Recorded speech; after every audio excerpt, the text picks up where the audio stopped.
sana halal edir. Lər var xəstə. Gəlin, gəl, qaynanam cehizli xalçası yuvar. 40 illik xalçadır. Gəl. Gəlmə öyrədəcəm, mən tərcümaq lazımdır. Gəlin, sən uşaqdan hələ başa çıxsan. Bax, qaynananın xalçasını belə yuyur. Örgənin, qaynanazdan örgənin xalçayım. Yavaş, üzdən burada, basın, üzdən. Az üzdən yavaş. Elə bax. Bax, indi ki, gəlinlər burada, görsən. Mən qaynanamı neçə dənə kilimi xalçasını yuyurdum, valla. Allah xoş olsun. Qaynanamın elə qulluğunda dururdum ki, bax. Gəlin olmadı belə, gəlin. Mən cavab verməm, deyirəm mənim gəlim hər şey bilir.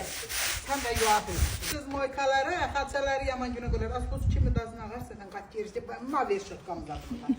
Sən də xalça yanıma sazarı verirsin, mənə tutun. Yəni deyirlər, görsün qaynanələr, valla bizim xalçalar gəlinlər, hamısı yaxşı gəlindir. Hamısı iş görmə, iş güzel və ali təhsili də özdə gəlim. Görsün xalça yuyurlar gəlin. Yekunlaşdıraq, gəlin, yekunlaşdıraq, yaxşıdır. 40 ildən sonra mənim gəlim xalçamı yuydu. Qaynanələr, sizə də qismət olsun, gəliniz, cehiz xalçanızı yuysun. Hələlik.